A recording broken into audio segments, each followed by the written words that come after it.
Xin chào tất cả các bạn. Hôm nay chúng ta sẽ tìm hiểu về hình ảnh học trong chẩn đoán u não. Phần trình bày được thực hiện bởi giáo sư Sumicha. Cô là trưởng khoa chẩn đoán hình ảnh tại Ucsf. Đây là một trung tâm lớn nhất của Hoa Kỳ chuyên điều trị các bệnh lý về u não. Cô đã có hơn 20 năm kinh nghiệm làm việc tại đây. Hy vọng các bạn sẽ học được những kinh nghiệm từ cô. Chúng ta cùng bắt đầu nhé.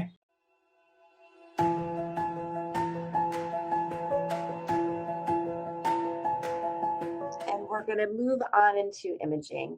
And I think every neuro-oncologist knows just how important our neuroradiologists are in our day-to-day and for our patient care. And I'm really honored to present our first speaker, Dr. Sumisha, who is a professor and she's the program director of diagnostic radiology at UCSF, the associate program director, the integrated interventional radiology residency, and really just an absolutely incredible neuroradiologist and also a wonderful person, always there to pick up the phone and help us interpret scans, and pretty much can always predict the pathology even before the pathologists speak. So we really are truly honored to have Sunmi here to be talking about brain tumor imaging. Thank you, Sunmi. Thank you, Nancy. Thank you for this opportunity to share some imaging experience at UCSF. I have nothing to disclose. And what I'm going to talk about in next 15 minutes or so is how do we image patients with brain tumor at UCSF? This does not mean it applies to everybody on this call, but I just wanted to share with you how we do things at UCSF. So the three things that I'm gonna cover is what type of brain tumors do we see at UCSF? What is our standard imaging protocol at UCSF? And are there some special imaging tools that we use? So for me, I've been working at UCSF almost 2 decades, and it's literally every day is MGM. I see maybe 5 of these a day: meningioma, glioma, and metastasis. And I'm going to focus most of my talk on gliomas, but I will show you some examples of other types of tumors that we see as well. So of the gliomas, by far, the winner is unfortunately the most malignant of them all, which is glioblastoma. More than half of what we see at UCSF in terms of primary glioma patients is glioblastoma patients. Here's our standard brain tumor MRI protocol at UCSF. We always do pre-contrast T1, followed by post-contrast T1, T2, FLAIR, DWI, and ADC map, and susceptibility weighted imaging. These are what I consider the bread and butter. If you're doing brain tumor protocol without these 5, 6 sequences, then you will be missing an important diagnosis. But we also do some fancy physiologic MRIs as well. This is a diffusion, this is a perfusion, and this is a dynamic perfusion imaging that generates a dynamic susceptibility curve like this. We also do spectroscopy, fractional anisotropy map, functional MRI, and also diffusion tensor imaging to lay down the tracks for our surgeons who are operating very close to an eloquent structure, such as a descending corticospinal tract. But for this talk, I'm only really going to focus on 4 imaging methods that we do for almost all brain tumor patients at UCSF. Susceptibility weighted imaging, diffusion weighted imaging, perfusion MRI. There are 2 different types: arterial spin labeling and dynamic susceptibility contrast weighted perfusion. And I'm going to finish off with MR spectroscopy, the proton MRS that includes 2-hydroxyglutarate MR spectroscopy. So let's start with susceptibility weighted imaging. We now have unprecedented details of the venous anatomy that we can see with this particular imaging technique. Only takes about 5 minutes of imaging time. But for brain tumor patients, we really acquire this sequence to really look for, are we looking at calcium or are we looking at iron? There are 3 patterns that we run into when we're looking at our brain tumor patients. The vast majority of our patients, particularly who've had radiation therapy, will develop these multitude of small microhemorrhages, the telltale sign that our outstanding radiation oncologists have radiated that brain. We also see this type of very interesting stacked appearance of a vasculopathy, whether it be treatment related, or in this case, this is a patient with venulitis, inflammation of the venous structures, but susceptibility weighted imaging can capture that as well. And we can also see a mass that's predominantly hemorrhagic component. So here's a case that came through not too long, a couple of weeks ago at UCSF. Patient is having headaches. CT shows this mass. Here's a pre-contrast T1. Here's post-contrast T1. Now, based on these both MR and CT, diagnosis can be challenging. But once you add susceptibility weighted imaging, there's no question that 99% of this mass is composed of blood products. And this is a path-proven cavernous malformation. And we found another cavernous malformation. Very helpful sequence. Here's an example. Susceptibility weighted imaging suggests either meningioma or subdural hematoma. But we can do what's called a fancy phase filter susceptibility weighted imaging that tells us the calcium appears bright on phase filter SWI. So we know that this is a benign dural calcification and not a meningioma and not a blood containing structure. And here is a CT to prove that. So we really don't need CT to prove something is calcium anymore, because now we have this susceptibility weighted imaging.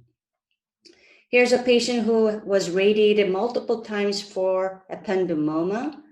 Looks like a very angry looking mass in the brainstem, but patient had a posterior fossa fourth ventricle ependymoma.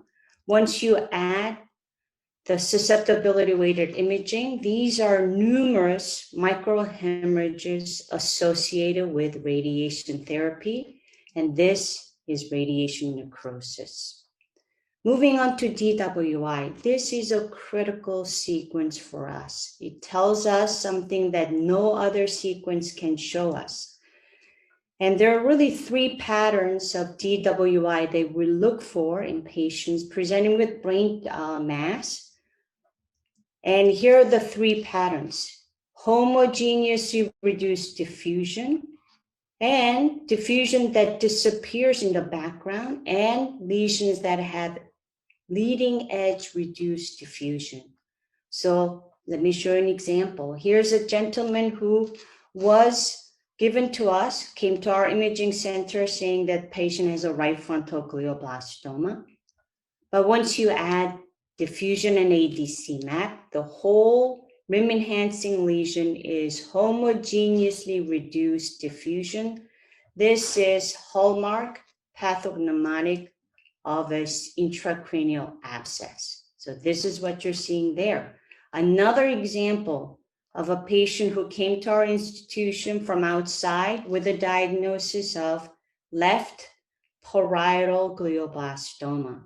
Once you see DWI and ADC, this is not glioblastoma. This is what I call PIT plus in there. How about this pattern? You will see that very different from that abscess, there's a leading edge reduced diffusion. There's a second lesion here too. This was thought to be a lymphoma, and this is not compatible with lymphoma in terms of diffusion.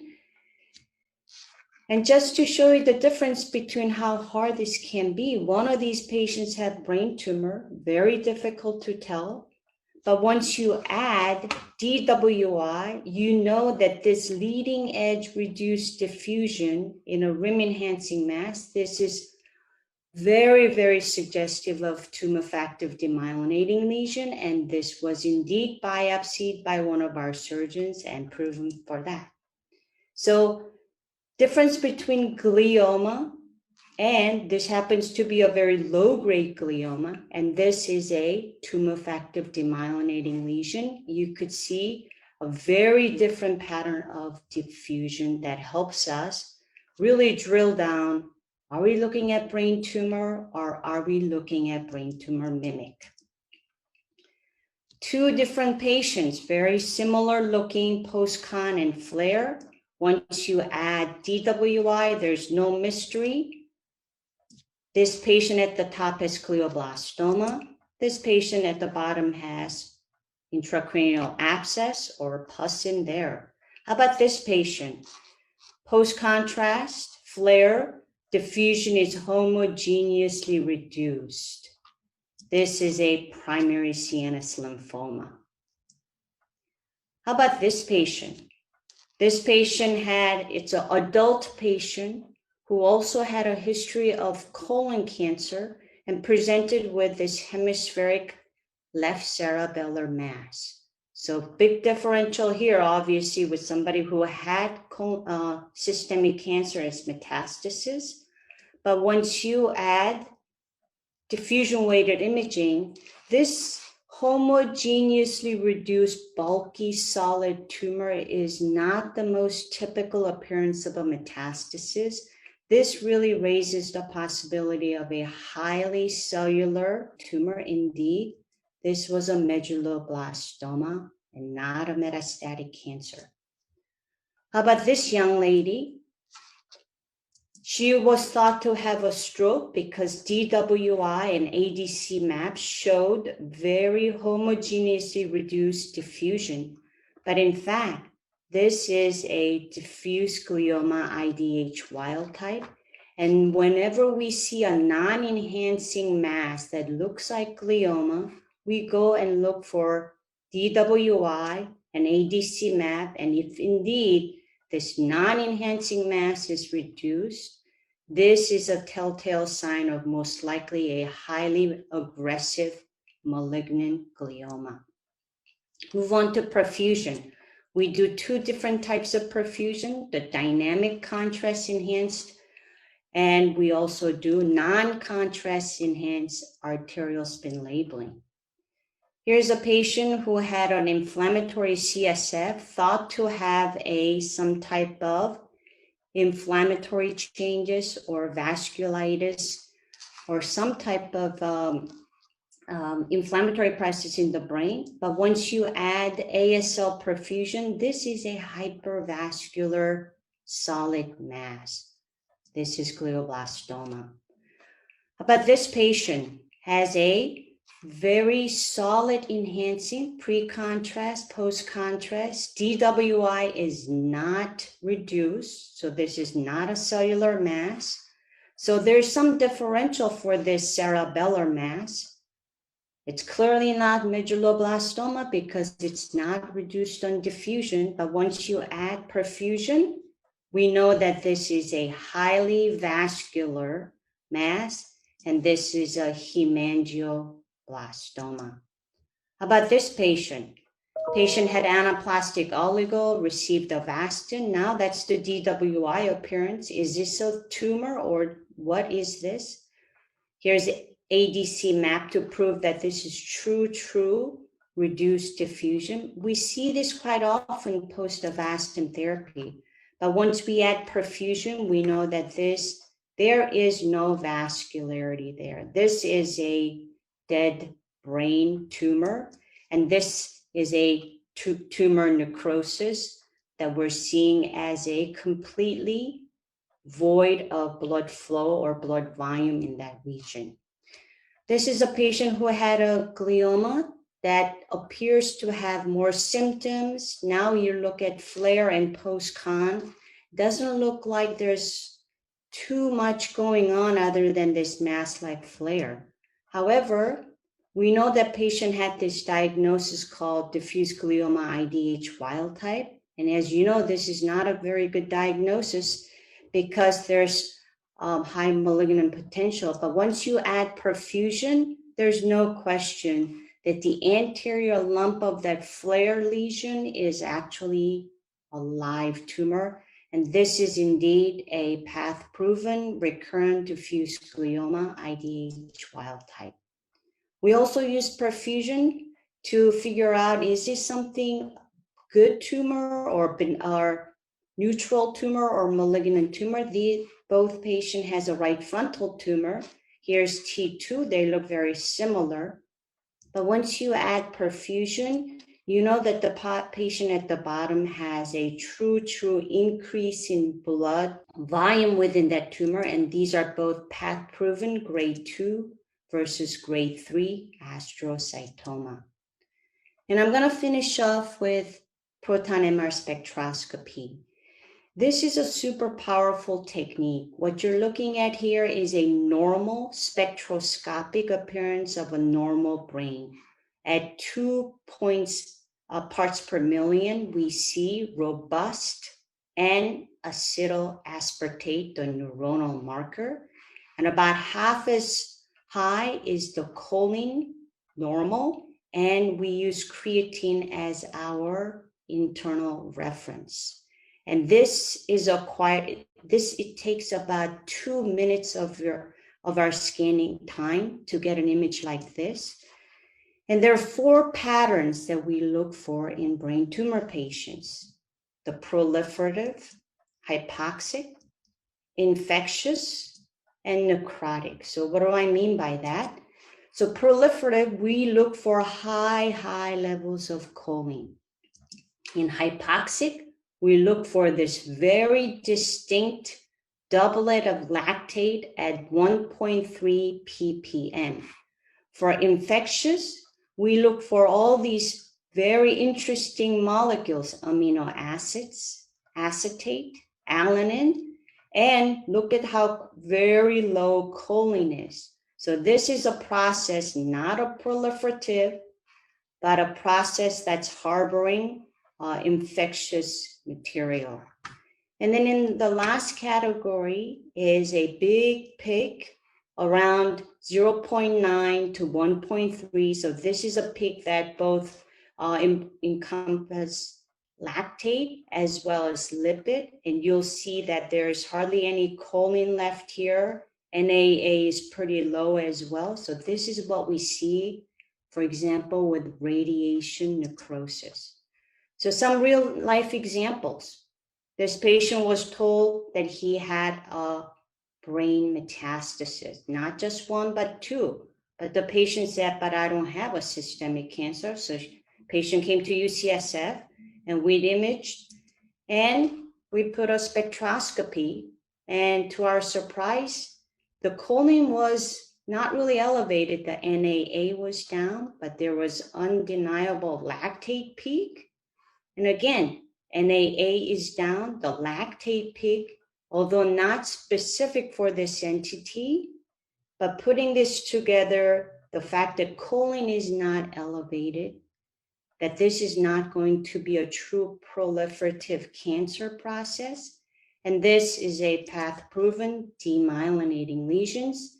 And instead of patient going home with a diagnosis of devastating bilateral metastasis in the brain, patient was treated with steroids and patient is doing well. How about this patient? Came to our institution with a diagnosis of glioblastoma. Yes, kind of looks like glioblastoma. We had DWI, as I told you already, areas of reduced diffusion, very suggestive of abscess. But this was a case about 10 years ago. And our surgeon said, are you really sure? Can you be 100% sure? So we brought the patient down And we did 2 different single voxel. Like I said, this takes about 2 minutes of scanning time. And what we've shown here is that we've shown that choline, the proliferative marker, is not elevated.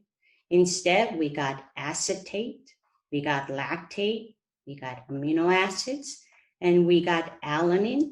And here are the specific peaks where those metabolites occur.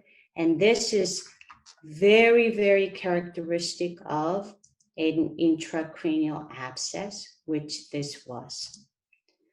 This is that patient with radiation necrosis. So we brought the patient back down and we did spectroscopy on this patient, and there's some lactate. You must be aware that radiation necrosis is a dynamic process. If we catch the patients during fairly early acute or subacute stage, we may see some high choline as well.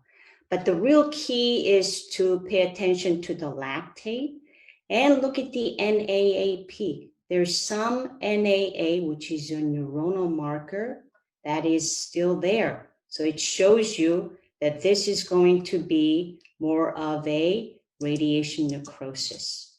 More example of demyelinating lesions showing very high lactate. And this is a patient who thought to have a brain tumor, but proven with the spectroscopy and MR perfusion was elevated, but this is a TDL.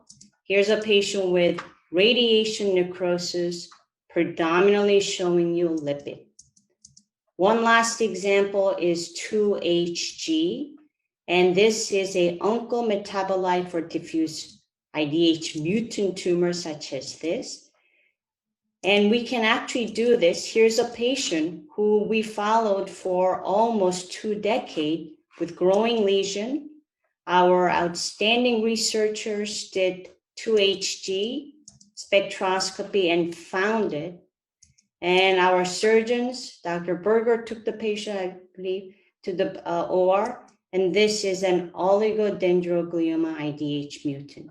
But you already know that from the spectroscopy. This is the proton spectroscopy showing you super high choline. So we already knew this was going to be a highly proliferative process. And that's an oligodendroglioma with IDH mutant showing you 2HG oncometabolite. So in summary, you must have this bread and butter sequence, but you have to add these physiologic MR imaging to arrive at the right diagnosis. And it's been really an honor to work with our neuro-oncologists and neurosurgeons. So I thank you for your attention and email me with any questions you might have. Thank you.